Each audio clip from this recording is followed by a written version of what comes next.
I remember glancing at the clock on the wall, 1:47 a.m., and realizing the house had gone from quiet to empty.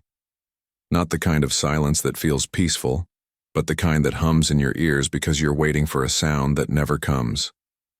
My wife Claire was supposed to be home hours ago. We'd had dinner with her coworkers earlier that night, a casual Friday get-together she insisted I skip.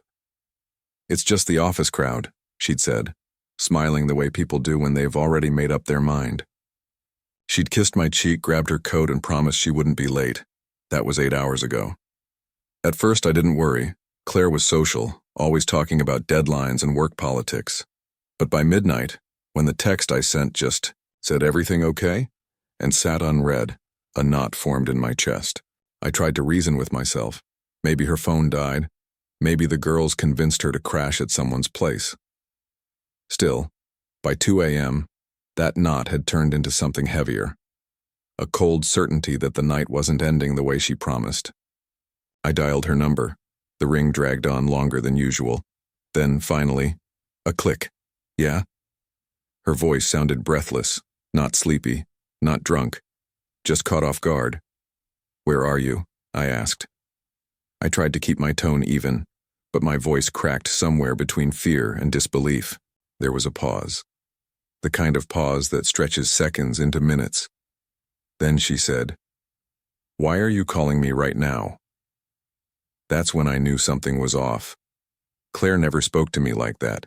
Sharp, defensive, as if I'd intruded on something sacred. "I've been waiting," I said quietly. "It's late. Are you okay?" She sighed. "I told you I was going out with coworkers. Don't start acting like my dad." Her words sliced through the line. The room suddenly felt too small. I could hear faint laughter in the background, a man's voice deep and close. "Claire," I said. "Who's that?" Another pause. Then she said something I'll never forget. "You don't need to know." It wasn't what she said. It was how, like she'd already closed the door on us and locked it from the other side. "I just want to know you're safe," I managed. "I'm fine," she snapped. "Stop calling me." Then the line went dead. For a long time I stared at my reflection in the dark TV screen.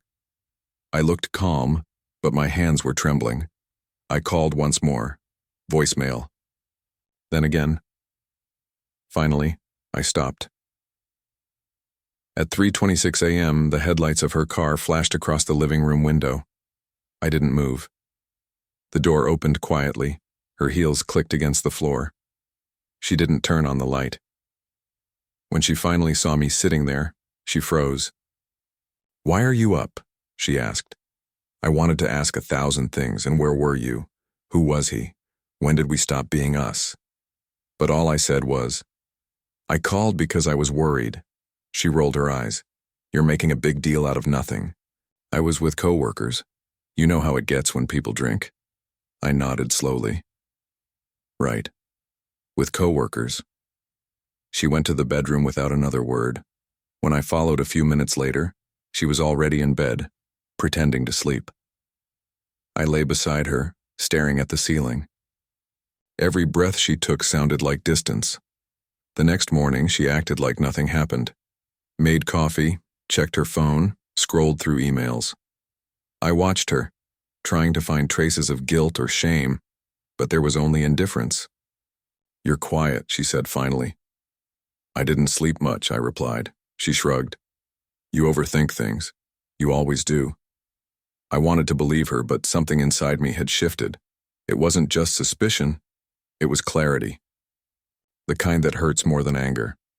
That day, while she showered, I checked the laundry basket.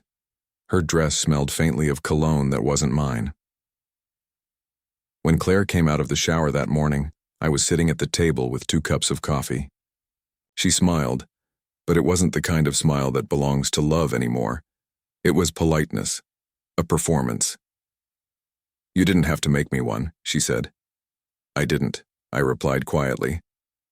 "It's mine." Something in my tone made her stop mid-step. For the first time, she looked unsure. "Claire," I began. "Can we talk about last night?" She sighed. "Lucas, please. You're really going to turn one late night into some big drama?" I'm not looking for drama, I said. Just honesty. Her eyes hardened. You're being paranoid. Then help me not be. The silence that followed was louder than shouting. Finally, she sat down. Look, she said. After you called, it got weird. Everyone heard your voice on the phone. You embarrassed me. That word, embarrassed, burned through me. I wanted to ask how worrying about your wife at 2 a.m. could possibly be shameful, but I knew it didn't matter. She wasn't defending herself. She was defending a new version of reality where I was the problem. Who was there, I asked. She hesitated for a fraction of a second. Just co-workers. The guy laughing in the background, was he a co-worker too? Her lips tightened. You're unbelievable. I almost laughed, not because anything was funny, but because it felt surreal, like watching someone erase your memories with a single sentence. I didn't argue. I just nodded slowly and stood up. I'll be at my brother's for a few days. Her eyes widened.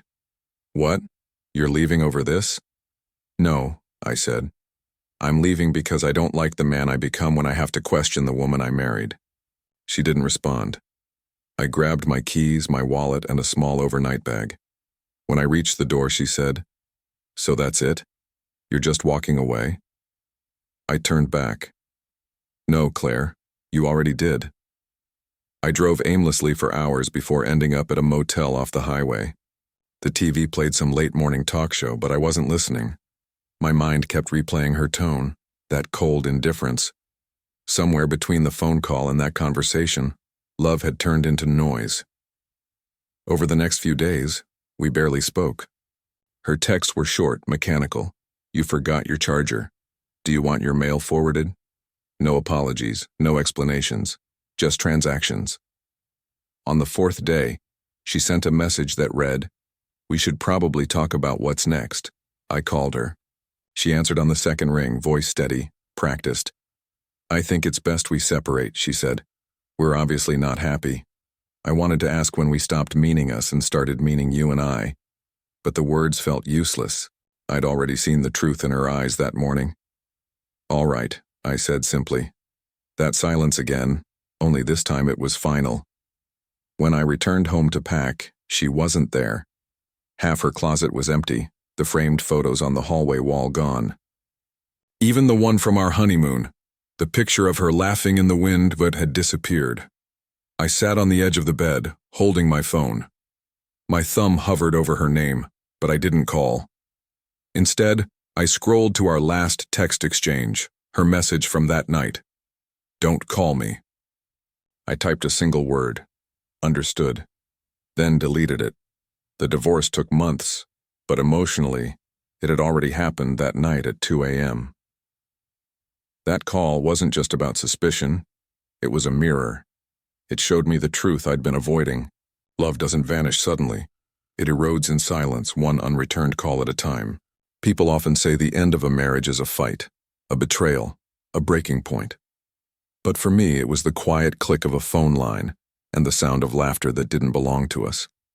Even now, months later, when the house creaks late at night, I catch myself glancing at the clock. 1:47 a.m. The same stillness, the same hum in the air. Only now, there's no one to wait for. And maybe that's the point. Because sometimes, the most painful endings don't come from shouting or slamming doors. They come from calm voices and half-truths whispered through the static of a late-night call. And when that happens, you don't hang up in anger. You hang up in understanding. That night, I thought I was losing her. But what really ended was the illusion that she was still mine.